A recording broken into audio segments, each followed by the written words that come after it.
Welcome to the Find Your Leadership Confidence podcast with Vicki Nedling. You are about to discover impactful lessons that help you grow as an individual, grow your confidence, and find the positive and good within you, so you powerfully and authentically become the best version of yourself. Be sure you visit our website at www.findyourleadershipconfidence.com. While you're there, subscribe to us via your favorite network. Now tune in, get ready, and enjoy the journey of emerging as a leader of exception in the 21st century.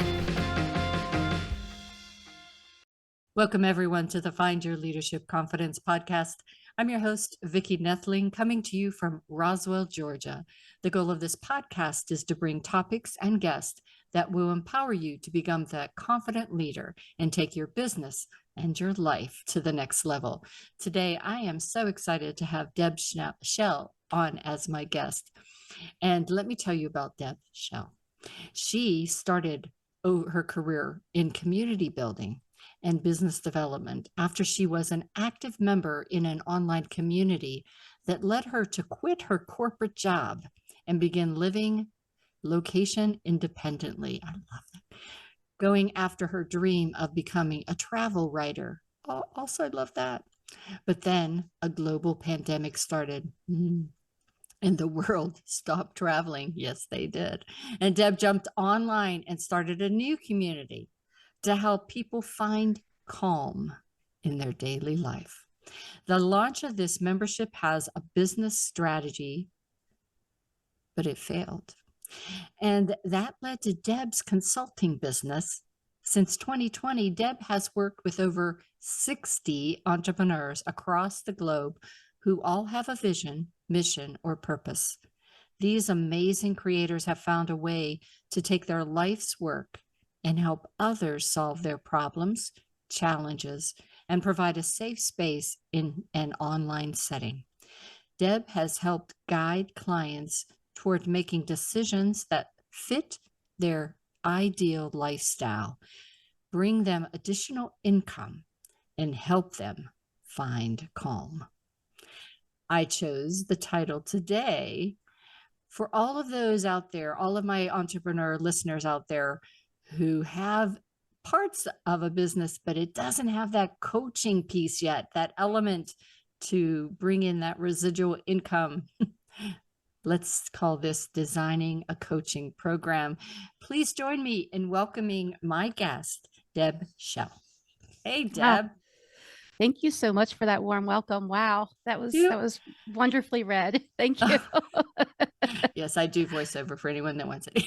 But anyway, it's really important. I know when I started my business just in 2021, I had been in corporate working for 40 years. I have been a project manager for 27 years doing major projects.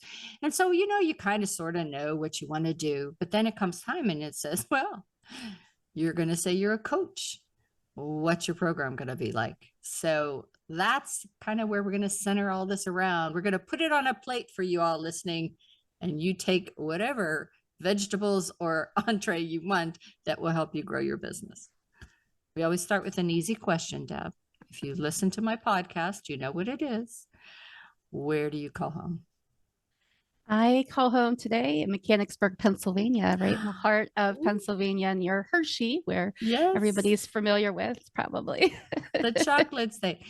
I'm originally from Pittsburgh, and I probably went only twice to Hershey. And believe it or not, the last time I was there was 2014, 15, around there. I had a project for UPS that I was working on, and it took me to Hershey, PA.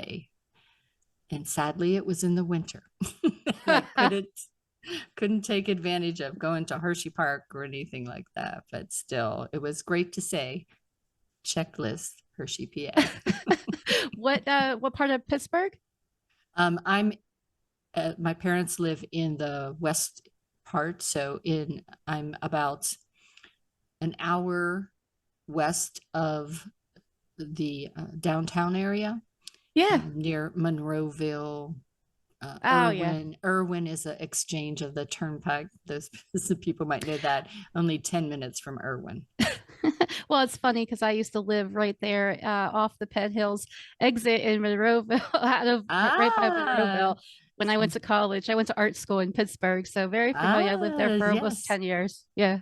So you were probably, no, I was probably gone. I've actually now lived in Georgia longer than I lived in Pittsburgh. I love Georgia too. It's beautiful there. 1986, so a long time. But I worked downtown for 10 years. I loved working downtown. Didn't love the hour or 2 hours sometimes drive, because Pittsburgh traffic is not so great all the time. Right. But it's interesting. Yeah. Penn Hills, my aunt and uncle lived in Penn Hills. My uncle was a policeman, police sergeant, or chief of police, or some big deal for Penn Hills for a while. Super. Small world. Yep. All right. People don't care about where you and I lived as much as caring about how to design a program. And so I want to start at the very basics. We have an empty plate here, and we want to put those foundational things that we should do to develop and design a coaching program. So you have to have a context of why you, right? Why is somebody going to go to you for coaching versus somebody else? Yeah. And what I help people with, and what I recommend doing, if you're listening right now, is making sure you know your strengths. There's a guide, Clifton Strengths. There's a test assessment that you can take to give you your top 5 strengths, but also there's lots of other assessments. So if you like other ones, do those. But those kind of give you a benchmark of like, what are some things that you're really great at topics, subjects. And then we want to talk about values, right? Yeah. What kind of values are you going to be bringing? How are you going to be helping this person along? Are you side by side with them? What kind of support are you providing to them based on your values and how your experience has been? And then utilizing your past experience and transforming those skills into actionable things that you can help people do. So those are some key components. Those 3 components, I would say, are the first 3 keys to kind of unlocking that door to how am I coaching somebody?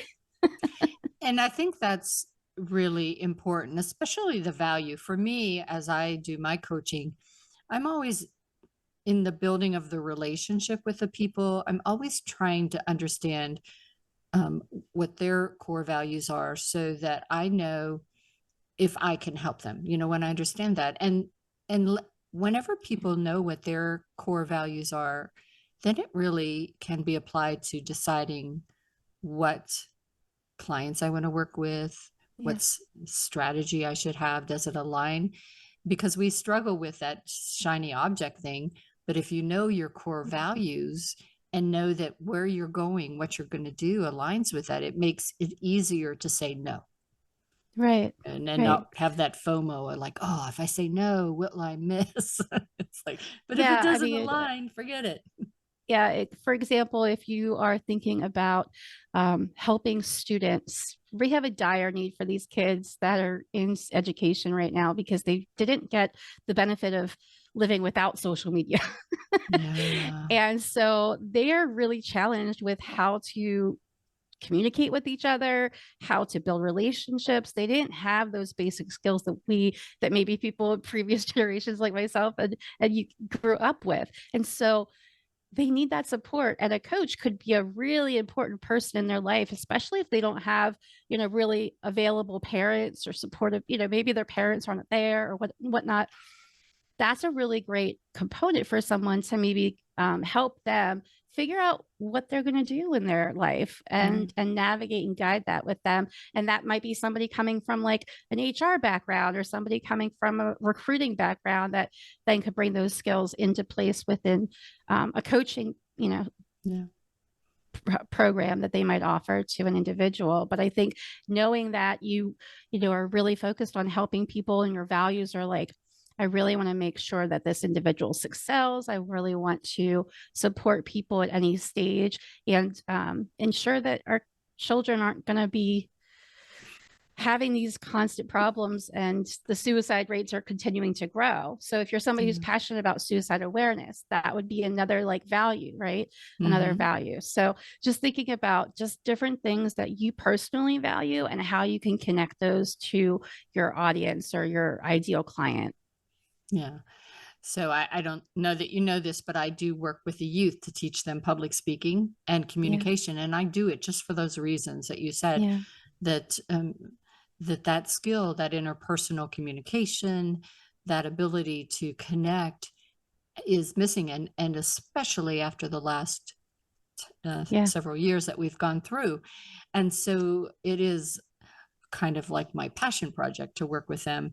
But as you mentioned, though, the people that are just now coming into the workforce, the 20s and 30-year-olds, still are at a disadvantage. And so it's one of those things where I like to coordinate or collaborate with people like you. So it's like, okay, you're taking them this far, and let me just take them to the next level from the communication, because it marries so nicely together. Right, exactly. What are some things that I've got these things on my plate now, the foundational things, and there are things you should avoid, things that could be not working with you. What should you be wary of?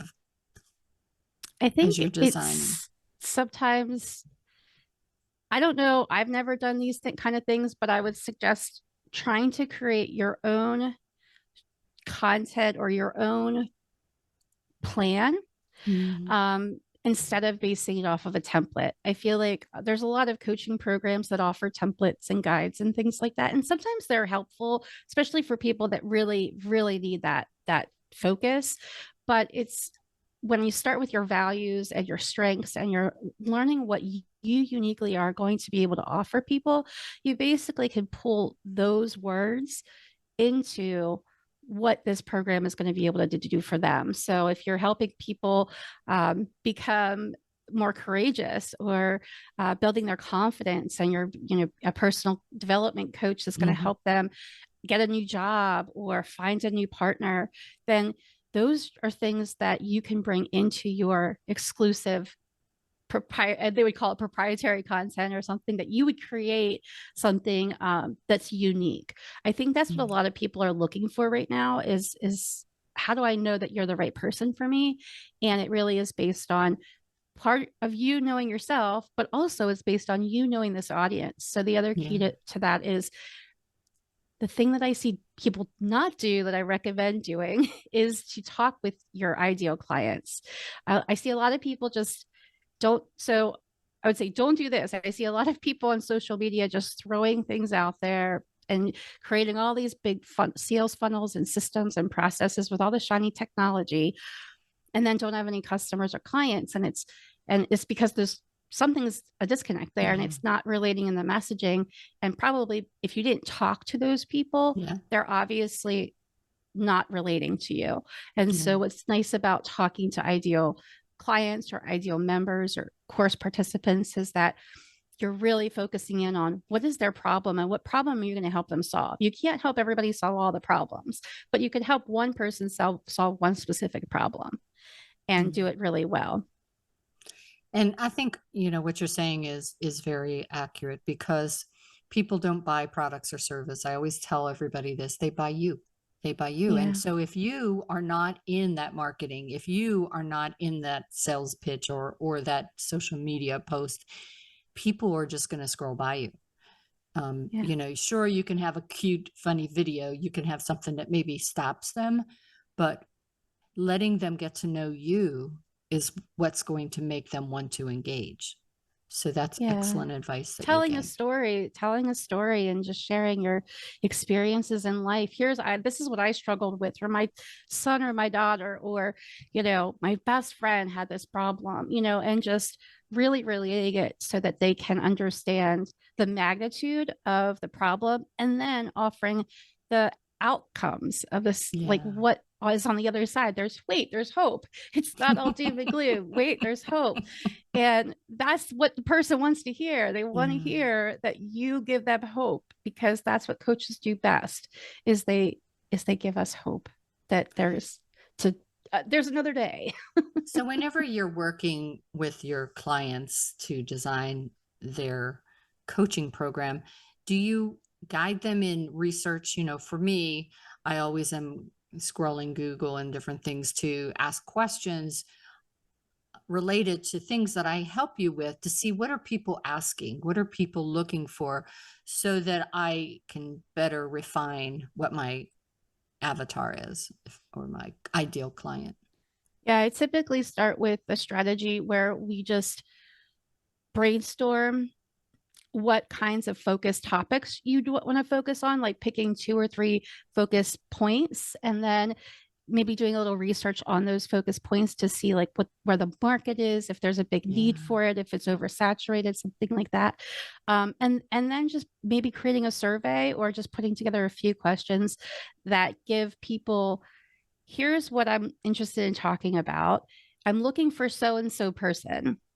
If this is you, let's talk. And then reaching out individually with direct messages or emails and saying to specific people that that they might benefit from, or they know somebody who could benefit from this coaching, and then talking with them. And then in that relational conversation, you get to hear what their actual problems are. If they say, oh, I just never have time, but then you ask them, well, how much time are you spending on social media? And they're like, oh, I don't know. And maybe an hour or 2. And you're like, well, there you go.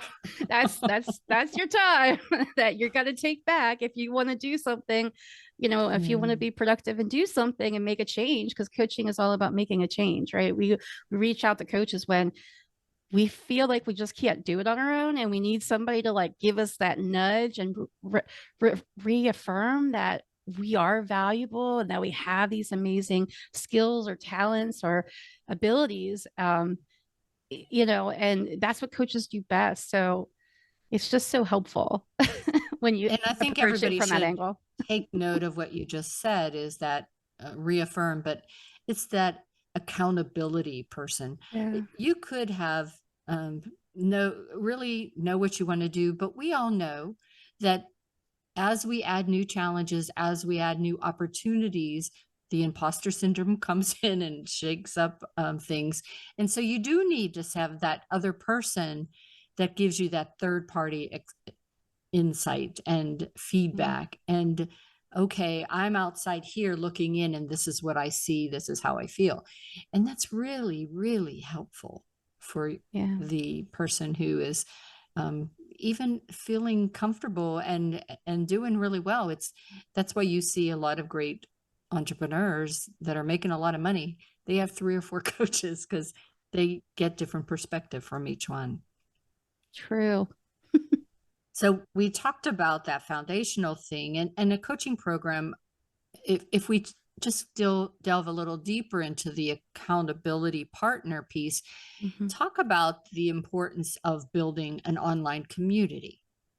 Yeah. So communities, you're probably a part of them. If you're listening, I'm sure you're a part of many, many communities, online and offline, that you've participated in throughout your life, but really thinking about how they help you make changes, because that's what we're talking about with this specific online community, is a community that's going to help you make a change. So if a coach brings together maybe past clients or a new group that wants to work on a specific goal of, weight loss or changing careers or something, then those are really great opportunities to bring those members together and pair them up and be able to have them connect either through Zoom, where you do breakout rooms, which works really well to build relationships, or if you're doing in person, you can do that. Or you can do, different kinds of structures, but it's really helpful because then it helps people not only understand each other, oh, you're struggling too, okay, that's cool, or here, I got through this part, here's how I did it. If it's a course, or if it just coaching is in general, it's always helpful to get feedback from other people. So just knowing that you're trying and then showing up. I mean, just showing up on a call. I know when I've had coaches and I just showing up, and she's like, I'm just so glad you showed up today, Deb. Yeah. And it makes me feel good about myself. I'm like, I am too, you know? I know. And I just was thinking it back to when I had a coach last year. And that was exactly how I felt like every time I showed up, just because I'm supposed to, because I'm like, it's on my calendar. I got to go there. And then she's just so grateful that I showed up. And I'm like, Yeah. yay. So I think Yay. it's such a big deal, because showing up sometimes is hard, especially when you don't want to do it. And those are the times when we need to show up the most. And that can be hard, but building a network of people. So if you are the coach and there's, 10 people that are your clients and they're all in this online community, they can tell each other how they're doing throughout the week. They can create a challenge. You could create a challenge and have them compete for some kind of, super special title, like best something ever, Yeah. like just making up fun things. But like, it's more fun with people, right? It's Yeah, more fun. absolutely. Anything is more fun when you get to do it with other people and you get Mhm. to learn what other people are struggling with so that you feel like you're not alone, and then how they overcame it. Absolutely. So, and time is flying by. I cannot believe this. We're going to have you back. Let's see which one. Do you, how do you know if your community is going in the right direction? And I know that whenever I join different groups, there's a list of things you have to agree to. The I don't want to call guidelines. them rules, guidelines, yes. Mhm. And so how important is that? Because I have this rule that I won't work with jerks. And that came from Kim Walsh Phillips. She was the first person introduced to me to that. I think as coaches, we tend to think, oh, I just need everyone that I could get, if they're breathing. And just like building a team, you need to have the right person. And again, so talk to us about if the community is going in the right direction. Yeah, if you did the ideal member interviews that we talked about earlier, that's how you get the right people in the room. That's how you can establish, are they going to be showing up every week or are they not? Or, are they going to be committed to this program or are they not? Like you can learn those kinds of things from based on their personality and the conversations. But what you're talking about with the Facebook group situation, it's typically Facebook groups or maybe Slack channel. I don't know. There's a couple different places that maybe you'd find these, but they set up, they share guidelines, which are just rules of like, don't do this and don't do that, or else you'll be banned. And it's not a great way to start out a relationship, is it? It's not, it's not, I don't want to know the rules that I'm supposed to break or not break before anything else. Yeah. So what I really recommend people starting with is the conversation of, here's why we're here. This is what we do here. We talk about such and such topic and we have open dialogue and it's a safe place. And here's why it's a safe place, because we don't allow blah, blah, blah things to happen. And then how can I help you? Because it's about them, not you as the host. Awesome. And so it's really about talking to them, understanding them, and deciding on, the right way to structure it. And that's what your members will tell you. Facebook isn't really necessarily the greatest place. Some people have really great success there. Other people don't. And I think there's challenges that come with using other people's platforms versus an owned platform, which is how I helped clients build on an owned platform where they own the content. I know that my website, and it's getting to the point now where I have so many podcasts out there, and I saw today almost 10,000 comments. And so do as I might to try to respond to everyone. It's now gotten to the point where I'm going to just need a VA to be able to do that. And it's one of those things that you're happy that you have that. But Yeah.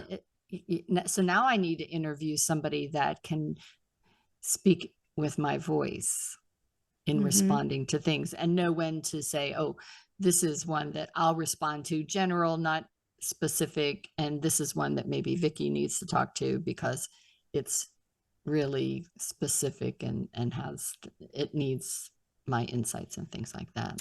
Yeah.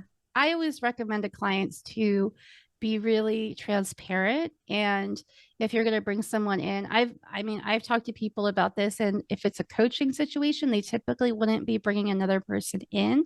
But if it's in the situation where you have a bigger audience, then thinking about different ways to interact with them or allow them to interact in different ways.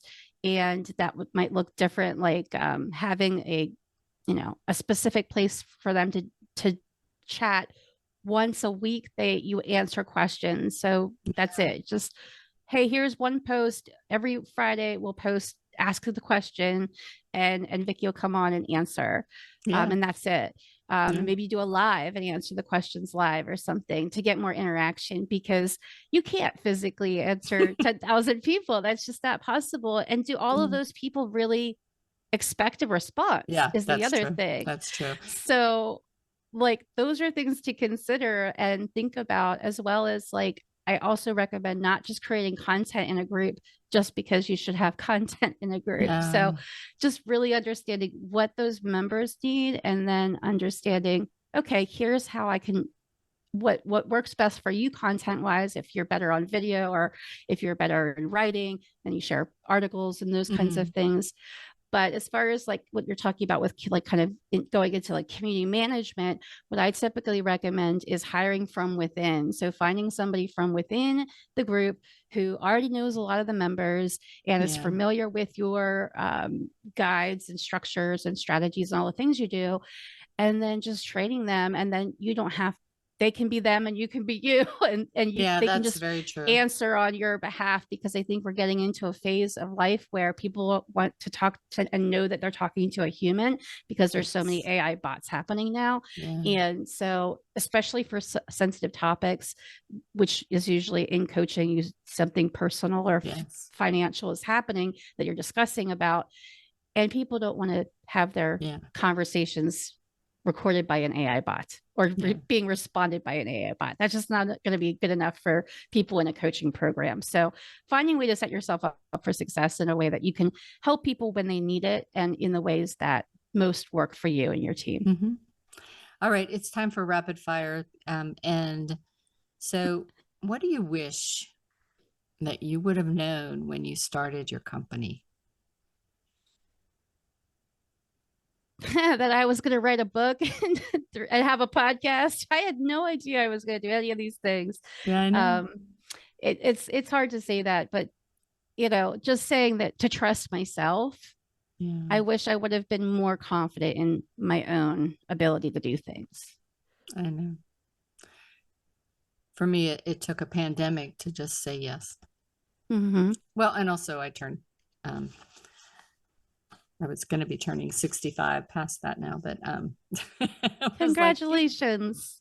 Like, yes, almost going to turn the channel again, but yes, you won the lottery, because people back in the day didn't live that long. So I know. Well, my grandparents all lived almost to 100, so I figured, I can't be wasting time here. I got 30 years to do something more. Yeah. Oh, that's exciting. Awesome. Let's go ahead and share my screen. Deb has given us such great information that I know you're going to want to connect with her. And so if you are listening, you know the drill. I'm going to share my screen, but give you the website so you can write it down. So go run it and get that paper and pencil. Therefore, you are able to get the information. If you're driving or unable to get a pen or pencil, you can check it out on my website, thefindyourleadershipconfidence.com, or go to my YouTube channel to be able to get all of this and do a screenshot then. So the website is https://findcalmhere.com. She's on Facebook at Deb Schell, again, Deb, and Schell is Schell. LinkedIn is Deb Schell. Instagram is Deb_Schell. Twitter is Find Calm Here with initial caps, Find Calm Here. And YouTube at Find Calm Here. Please, Deb, talk to them about your Creator to Community Builder and anything else that they can find on findcalmhere.com. Sure. So the new book that is actually coming out this September in the next 2 weeks, as we're recording this now, is the Creator to Community Builder book, Find Calm While Building Your Online Community. It is filled with strategies and structures to help business owners in building, launching, and growing an online community practically and realistically with tips to be successful at adding an additional revenue stream to your business. Awesome. So if you send me a graphic of your book, I will make sure that I put that on this slide as well. Yeah. And that way people can go ahead. Is it going to be available on Amazon as well as your website? Yes. Mm-hmm. Oh, very good. As always, thank you so much, Deb. I had so much fun talking with you today, having a great conversation about the all-important designing a coaching program. So thank you for having me. It's been a joy and delight. Excellent. So as always, I remind everyone that it's up to you to enjoy your journey here. And life is a journey, but it's up to you. Enjoy the ride. It is now time for me to sign off. So again, Vicki Nettling signing off. See you again.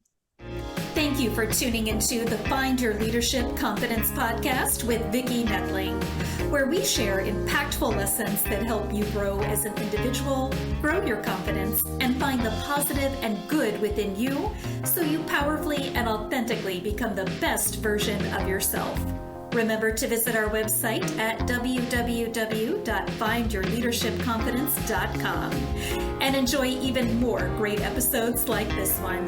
Again, while you're here, subscribe to us via your favorite network. We look forward to seeing you next time on the Find Your Leadership Confidence podcast.